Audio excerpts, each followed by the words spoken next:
तो स्टूडेंट यहाँ पर हम पढ़ने जा रहे हैं हक्कल मॉलिक्यूलर ऑर्बिटल थ्योरी। स्टार्ट करते हैं हक्कल molecular orbital theory. हक्कल molecular orbital theory किसके लिए बच्चों? कॉन्जुगेट सिस्टम के लिए। तो पहले हम थोड़ा सा कॉन्जुगेटेड सिस्टम किसे कहते हैं उसके बारे में डेफिनेशन देखेंगे, उसके बाद हम जो हक्कल मॉलिक्यूलर ऑर्बिटल थ्योरी पर आएंगे। तो कॉन्जुगेटेड लीनियर पॉलीन्स मतलब जिनमें डबल बॉन्ड्स होते हैं, ऐसे कॉन्जुगेटेड लीनियर पॉलीन्स इन्वेस्टिगेटेड, उनका इन्वेस्टिगेशन किया हक्कल्स ने इन 1931 में। Conjugated organic molecule involve an alternated arrangement of single and double bond between carbon atom। तो conjugated system क्या होते हैं बच्चों? उनमें डबल बॉन्ड अल्टरनेट मतलब double bond, single bond, double bond, इस तरह के जो सिस्टम होते हैं, जो कंपाउंड्स होते हैं, उन्हें क्या कहते हैं? कॉन्जुगेटेड सिस्टम कहते हैं। कॉन्जुगेटेड सिस्टम क्या रखते हैं बच्चों? अल्टरनेट अरेंजमेंट ऑफ सिंगल और डबल बॉन्ड, उनके अंदर अल्टरनेट डबल और फर्दर क्या होता है? सिंगल और फिर डबल बॉन्ड होता है। इस तरह के जो कंपाउंड्स होते हैं उन्हें क्या कहते हैं? हम कॉन्जुगेटेड ऑर्गेनिक मॉलिक्यूल्स हम बोलते हैं। In n carbon system, each carbon atom is sp2 hybridized। इस तरह के जो सिस्टम है इनमें सारे कार्बन की जो हाइब्रिडाइजेशन रहती है बच्चों किस तरह की होती है? वो sp2 हाइब्रिडाइज्ड होती है। सारे के सारे कार्बन जो है कॉन्जुगेटेड सिस्टम में क्या रहते हैं? sp2 हाइब्रिडाइज्ड रहते हैं, जो कि डबल बॉन्ड से अटैच है। तो उनकी हाइब्रिडाइजेशन कितनी रहती है बच्चों? sp2 हाइब्रिडाइज्ड रहते हैं। And has a 2pz orbital centre on it. और क्योंकि यहाँ पर sp2 हाइब्रिडाइज है, p तो बच्चों 3 होते हैं, px py pz, px py pz। तो हाइब्रिडाइजेशन में केवल 2 ने पार्टिसिपेट किया क्योंकि हाइब्रिडाइजेशन क्या sp2 है। तो यहाँ पर बच्चों लेफ्ट बढ़ जाता है एक p ऑर्बिटल परपेंडिकुलर इनके, एक pz ऑर्बिटल क्या रहता है? वो अनहाइब्रिडाइज्ड ऑर्बिटल बच गया, वो हाइब्रिडाइजेशन में पार्टिसिपेट नहीं किया। सारे p ऑर्बिटल्स पर जो है एक 2pz orbital centre on it. Her carbon पर क्या रहता है? ऐसे कॉन्जुगेटेड सिस्टम पर एक p ऑर्बिटल लेफ्ट रहता है और वो प्योर p होता है, प्योर p ऑर्बिटल लेफ्ट रह गया और अनहाइब्रिडाइज्ड है। बाकी ऑर्बिटल जो है बच्चों 2 sp2 है, तो px और py ने किस पे भाग ले लिया? हाइब्रिडाइजेशन में, मिक्सिंग में भाग ले लिया s के साथ और हाइब्रिड ऑर्बिटल बना दिया sp2। तो in n carbon system, each carbon atom sp2 hybridized and has a 2pz orbital center on it। और उनके सेंटर पर क्या रहता है? sp2 pz ऑर्बिटल जो है रहता है हर कार्बन पर। In the conjugated system, sigma bonds lie in the xy plane and pz orbital perpendicular to this plane। तो बच्चों जितने सिग्मा बॉन्ड्स होते हैं सारे के सारे सिग्मा बॉन्ड्स क्या रहते हैं? एक xy प्लेन में रहते हैं और pz ऑर्बिटल उनके परपेंडिकुलर रहता है, जैसे कि यहाँ पर है। तो जितने सिग्मा बॉन्ड से बच्चों तो हाइब्रिड ऑर्बिटल से बनते हैं। किस तरह के ऑर्बिटल से बनते हैं? Hybrid orbital. यहाँ पर हाइब्रिडाइजेशन क्या है? sp2 हाइब्रिडाइजेशन है। उनकी ऑर्बिटल की ओवरलैपिंग से सिग्मा बॉन्ड्स का फॉर्मेशन यहाँ पर हुआ है। और जो पाई बॉन्ड है वो उसके परपेंडिकुलर प्लेन के रहता है। तो सिग्मा बॉन्ड्स इस प्लेन पर है। अगर इसे हम क्या कहें? xy प्लेन गए तो ये जो p ऑर्बिटल्स हैं ये क्या है बच्चों? उसके परपेंडिकुलर खड़े हुए हैं। और जो हमारे सिग्मा बॉन्ड्स हैं वो कहाँ पर आ रहे हैं? xy प्लेन पर आ रहे हैं। xy plane and pz orbital perpendicular to this plane। We may expect that pz orbital does not take part in the formation of sigma bond। तो इनका बच्चों क्योंकि परपेंडिकुलर हो गए xy प्लेन के, तो ये सिग्मा बॉन्ड में पार्टिसिपेट नहीं करते हैं। Thus various pz orbital and the other orbital as px py may be treated separately under the linear combination atomic orbital framework. तो बच्चों इस तरह से हम पाइजो बॉन्ड्स बन रहे हैं क्योंकि वो प्लेन के परपेंडिकुलर है, ऊपर और नीचे है, वो प्लेन पर नहीं है। तो इस तरह से हम बच्चों सिग्मा बॉन्ड का जो फ्रेमवर्क है और पाई का जो फ्रेमवर्क है उन्हें सेपरेटली ट्रीट कर सकते हैं क्योंकि एक दूसरे के परपेंडिकुलर है। एक्स सिग्मा बॉन्ड जो है बच्चों XY प्लेन पर है, लेकिन पाई ऑर्बिटल जो है बच्चों क्या है? उसके परपेंडिकुलर है, वो जेड एक्सिस पर है और XY ये प्लेन पर है। तो हम अलग अलग ट्रीट कर सकते हैं। सिग्मा बॉन्ड और पाई बॉन्ड के जो बॉन्डिंग है इनको अलग अलग ट्रीट किया गया है हक्कल मॉलिक्यूलर ऑर्बिटल थ्योरी में। तो बच्चों यहाँ तक हमने क्या बताया कि इसकी जो स्टडी की थी लीनियर पॉलीन की, वो किसने की थी बच्चों? हक्कल्स ने की थी। कॉन्जुगेटेड सिस्टम किसको कहते हैं? ऐसे सिस्टम्स को, ऐसे कंपाउंड को जिसमें क्या होता है? अल्टरनेट सिंगल और डबल बॉन्ड्स होते हैं, उनको क्या कहते हैं? हम कॉन्जुगेटेड सिस्टम बोलते हैं। सारे कॉन्जुगेटेड सिस्टम में हमने हाइब्रिडाइजेशन की बात की। सारे के सारे क्या होते हैं? sp2 हाइब्रिडाइज होते हैं। तो बच्चों इन पर हर एक कार्बन के सेंटर पर एक pure p orbital pz orbital left रह जाता है, जो कि बच्चों अगर सिग्मा बॉन्ड्स बच्चों क्योंकि किस पर है? xy प्लेन पर है, तो जो pz ऑर्बिटल उनके परपेंडिकुलर रहता है। तो इस तरह से हम पाई बॉन्ड और सिग्मा बॉन्ड को सेपरेटली ट्रीट कर सकते हैं। बॉन्डिंग वो एकदम अलग अलग है, उनको सेपरेटली ट्रीट किया गया। Treated separately under the linear combination of atomic orbital molecular orbital framework. The pi electron are to be distributed over the pi molecular orbital extended over the entire molecule. तो जो pi electron है वो extended पूरे, क्योंकि सारे क्या एक दूसरे से ओवरलैप्ड है बिना गैप के, तो हम मान सकते हैं कि वो एक्सटेंडेड है, पूरे मोलिक्यूल पर एक्सटेंडेड है. To be distributed over the pi molecular orbitals, पूरे के पूरे पाई ऑर्बिटल्स पर क्या है वो डिस्ट्रीब्यूटेड है, extended over the entire molecule, पूरे के पूरे मोलिक्यूल्स पर. The molecular orbital may be constructed, तो मोलिकुलर ऑर्बिटल आपस में बच्चों ये कंबाइन होकर के क्या बना रहे हैं, मोलिकुलर ऑर्बिटल्स बना रहे हैं जो एटॉमिक pz ऑर्बिटल. तो यहाँ पर जो हम बात करने वाले हैं केवल पाई बॉन्डिंग की बात करने वाले हैं, सिग्मा बॉन्डिंग की बात नहीं करने वाले हैं. सिग्मा बॉन्डिंग एकदम सेपरेट ट्रीट की गई है, अलग फ्रेमवर्क बना रहा है XY प्लेन पर, जबकि pz ऑर्बिटल उनके परपेंडिकुलर जो है खड़े हुए हैं वो किस तरह के पाई ऑर्बिटल का फॉर्मेशन, मोलिकुलर पाई ऑर्बिटल का फॉर्मेशन कर रहे हैं. तो उसकी यहाँ पर हम बात करने वाले हैं, सिग्मा की बात हम नहीं करने वाले. यहाँ पर पाई को अलग तरह से ट्रीट किया गया है. ठीक है बच्चों, तो यहाँ पर कह रहे हैं अगर से मान लिया 2p ऑर्बिटल्स हैं तो वो लीनियर कंबाइन होकर के phi1 phi2, मतलब phi1 इसका pz ऑर्बिटल, phi2 इसका, ये लीनियर कम्बिनेशन करेंगे और एक मोलिकुलर ऑर्बिटल बनाएंगे जो पाई मोलिकुलर ऑर्बिटल होगा. सिग्मा का से उसको कोई लेना देना नहीं, केवल हम बात करें यहाँ पर पाई सिस्टम की.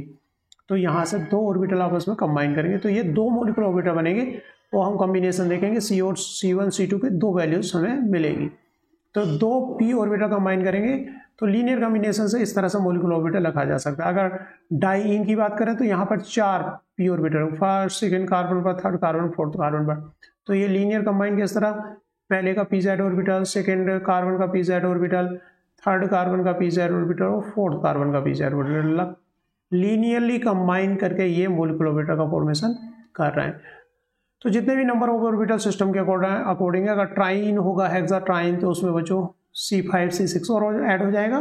तो इन जनरल वे में तो हम क्या कह रहे हैं, these molecular orbital may be constructed by linear combination of carbon two pz orbital. तो इस तरह के से कंबाइन करके बच्चों ये क्या बना रहे हैं, मोलिकुलर ऑर्बिटल का फॉर्मेशन कर रहे हैं, जिसको शॉर्ट फॉर्म में समेशन के फॉर्म में इस तरह से हम कोफिशिएंट को इन जनरल Cr और फाई को लिख दिया 2pz r, मतलब फर्स्ट सेकेंड थर्ड फोर्थ, और r वेरी कर रहा है n तक, जितने भी हमारे जो एटॉमिक ऑर्बिटल होंगे. जैसे कि डाइन है तो इसमें 4 तक का कॉम्बिनेशन लिया है, और ट्राइन होता तो 6 और हम 2 ऑर्बिटल ऐड कर देते, डाइन था तो केवल 2.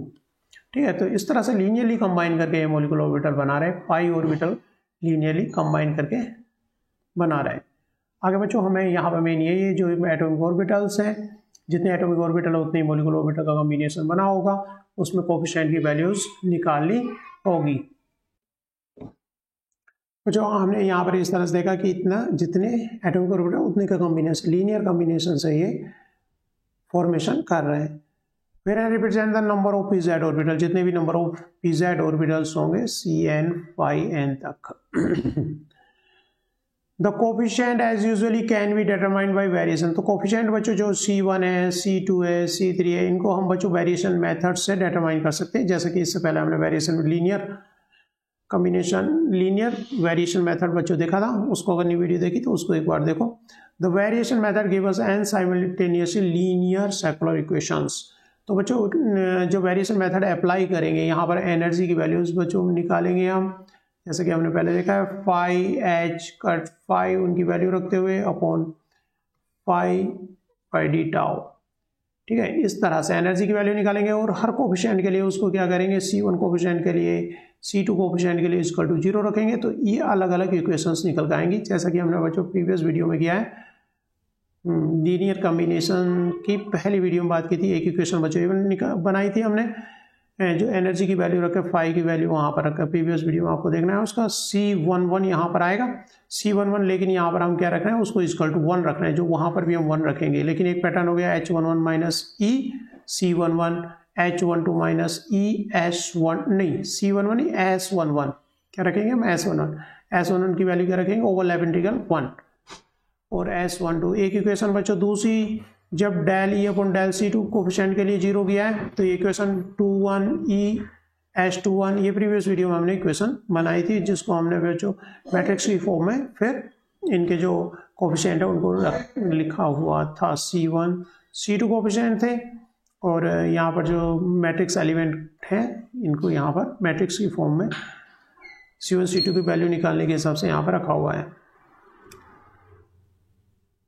तो हम फर्दर में जो वहीं पर चलते हैं। तो इस तरह से जैसे भी में जितने भी कोफिशिएंट रहेंगे सारी इक्वेशंस होगा उतनी इक्वेशंस हमारी इस फॉर्म में आ जाती हैं वेरिएशन मेथड यूज़ करके। तो ये जनरल हो गया। अगर n कोफिशिएंट है तो n इक्वेशन हमारी बन जाएगी C1 H11 minus ES1 C2 H12 minus ES2 and so on. Second equation जो आएगी बच्चों del E upon del C2 के रेस्पेक्ट में उसको डिफरेंशिएट करके equal to 0 and so on. इस तरह से n अगर नंबर ऑफ ऑर्बिटल्स तो nth इक्वेशन ये आएगी।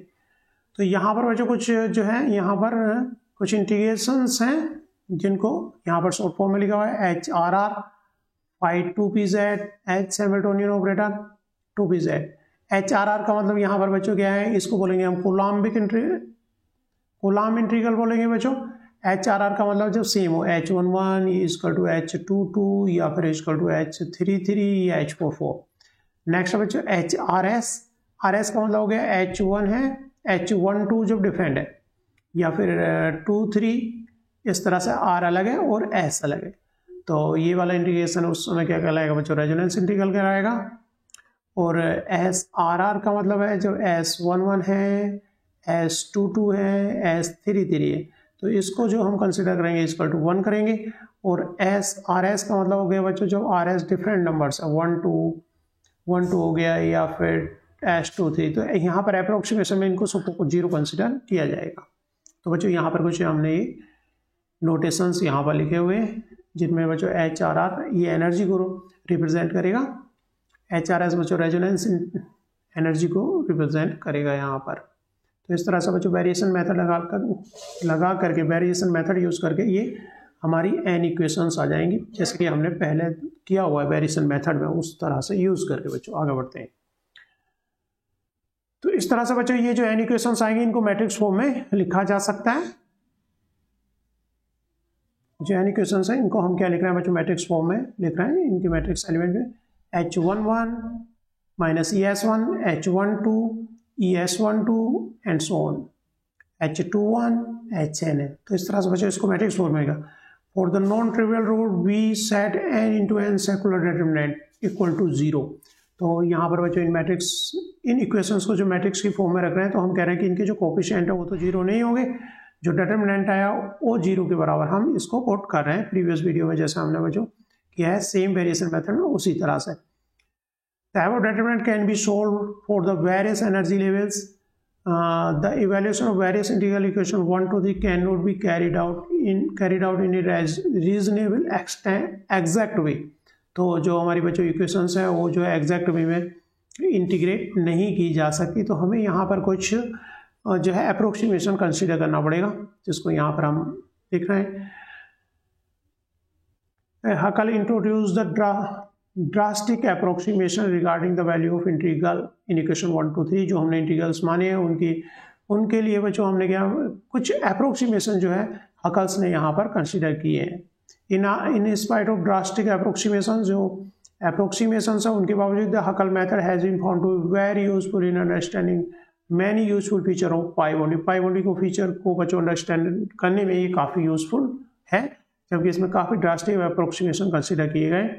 The approximation introduced by Huckel are कौन से अप्रोक्सीमेशन कंसीडर किए गए बच्चों, वहाँ पर हम यहाँ पर ये देखने वाले हैं। All the overlap integral SRS का मतलब हो गया बच्चों जैसे कि S12 हो या फिर S23 हो, जब यहाँ पर डिफरेंट नंबर्स हैं तो सारे के सारे ओवरलैप इंटीग्रल इन्हें क्या बोले बच्चों हम ओवरलैप, जब ऑर्बिटल जो ये वो कितने एक्सटेंट में ओवरलैप करा उसको बताता है, वो 0 कंसिडर किए गए। Are assume to be equal to 0 since atomic orbital are normalize. तो जो अगर बच्चों इस तरह के नंबर्स हैं जैसे कि S11 इंटीग्रल या फिर S22 इंटीग्रल जब सेम नंबर्स है तो किसके इक्वल कंसिडर किया गया बच्चों 1 के कंसिडर किया गया, क्योंकि वहाँ पर जो इंटीग्रल है सेम वेव फंक्शंस हैं तो उनको 1 के, और अदरवाइज 1 2 2 3 को इस तरह से बच्चों क्या कंसिडर किया गया 0 कंसिडर किया है। ये एक अप्रोक्सीमेशन है क्योंकि ये जो है दोनों डिफरेंट हैमिल्टोनियन मतलब डिफरेंट कार्बन के वेव फंक्शंस है तो जरूरी नहीं था कि ये 0 हो, पर यहाँ पर अप्रोक्सीमेशन क्योंकि यहाँ पर S ओवरलैप इंटीग्रल के बराबर है लेकिन S को क्या कंसिडर किया है 0 कंसिडर किया है एज ए अप्रोक्सीमेशन। ठीक है, ऐसे ही बच्चों हम HRR are the same for all the carbon atoms involved. It is usually represented by the alpha. तो बच्चों वहाँ पर जो H11 है या फिर H22 है या फिर इंटीग्रल H33 है, तो इन सबको जो सेम नंबर वाले इंटीग्रल्स हैं उनको सबकी वैल्यू इक्वल मानी गई और उसको अल्फा कंसिडर किया गया है, जिसको बोल रहे हैं हम कोलम्बिक इंटीग्रल। हम किन की बात कर रहे हैं बच्चों? यहाँ पर जो अप्रोक्सीमेशंस ये यहाँ पर कंसिडर ये जो इंटीग्रल माने गए हैं। तो आर आर का मतलब हो गया यहाँ पर फर्स्ट एटॉमिक ऑर्बिटल के लिए 2pz फर्स्ट कार्बन के लिए, और ये भी फर्स्ट कार्बन के लिए हो, या फिर ये सेकेंड कार्बन के लिए है वेव फंक्शन तो ये भी सेकेंड कार्बन के लिए pz का वेव फंक्शन हो, या थर्ड के लिए वेव फंक्शन तो थर्ड के लिए हो। तो अब इनको क्या कह रहे हैं हम? कोलम्बिक इंटीग्रल बोल रहे हैं। और इनको क्या कंसिडर किया गया बच्चों? अल्फा कंसिडर किया गया है। दूसरा बच्चों यहाँ पर 1, 2 या 2, 3 हो तब उनको क्या क्या कहा गया? Resonance integral. आगे बात करते हैं हम रेजोनेंस इंटीग्रल की। यहाँ पर बच्चों ये ओवरलैप इंटीग्रल्स हैं जो ओवरऑल कितना ऑर्बिटल आपस में ओवरलैप कर रहे हैं उसके एक्सटेंट को बताते हैं। अगर सेम ही ऑर्बिटल है बच्चों तो उसको तो कंसिडर किया गया 5i सेम कार्बन का ऑर्बिटल है तो इक्वल टू 1, और अगर डिफरेंट कार्बन का ऑर्बिटल्स हैं तो उनको कंसिडर ओवरलैप इंटीग्रल को जो बच्चों RS बोल रहे हैं, जिसको RS मतलब डिफरेंट नंबर्स हैं 1, 2 या 2, 3, तो उनको 0 कंसिडर किया गया है। ये कुछ हकल्स ने अप्रोक्सीमेशन कंसिडर किए हैं। तो यहाँ पर अप्रोक्सीमेशन की बात की थी हमने, ओवरलैप इंटीग्रल्स को बच्चों 0 कंसिडर किया है। अगर सिमिलर ही है तो उनको 1 कंसिडर किया गया है। HRR की एनर्जी जो इंटीग्रेशंस हैं उनको बच्चों जो कोलम्बिक इंटीग्रेशंस जिनको बोलते हैं उनको अल्फा कह रहे हैं।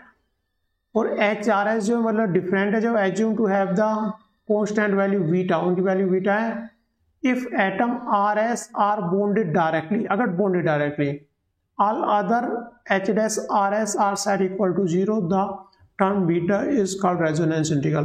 तो बच्चों H12 को क्या कंसिडर किया गया है? बीटा कंसिडर किया है। लेकिन अगर H13 की बात करेंगे तो उसको हम 0 लिखेंगे क्योंकि वो डायरेक्टली बॉन्डेड नहीं है। जो डायरेक्टली बॉन्डेड वाले जो है रेजोनेंस इंटीग्रल है उनको बीटा कंसिडर किया गया। अगर मान लिया H45 है तो उसको हम क्या कहेंगे? बीटा कहेंगे। लेकिन H35 क्योंकि डायरेक्टली बॉन्डेड नहीं है तो उसका क्या हो जाएगा? 0 हो जाएगा।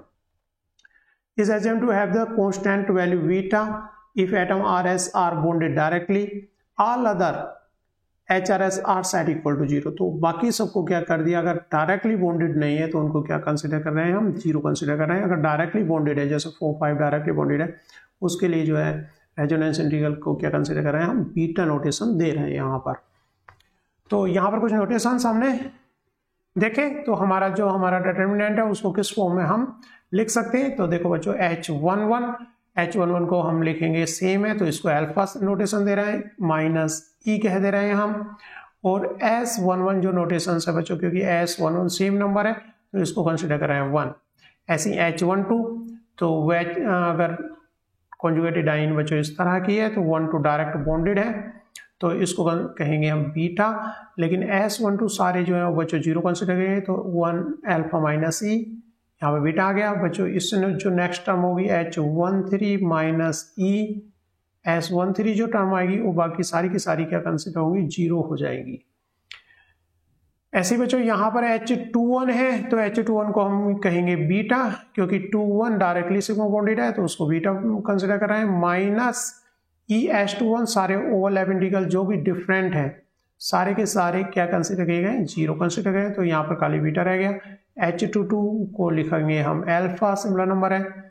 -ES22 का जो है बच्चों वैल्यू होगी 1। और नेक्स्ट यहाँ पर जो नंबर आएगा H23 -ES23 तो यहाँ पर आ जाएगा बीटा 0, 0 एंड सो ऑन। इसी तरह से 0, beta, alpha -e, beta 0 and so on. तो इस तरह से बच्चों सेकुलर डिटरमिनेंट इसके लिए लिखा जाएगा, जिसको कि मैं नीचे दिखा रहा हूँ। तो बच्चों हमने यहाँ पर जो नोटेशंस की बात की थी उसके बेसिस पे वहाँ पर लिखा है। तो इस तरह से सेकुलर डिटरमिनेंट को हम लिखते हैं बच्चों।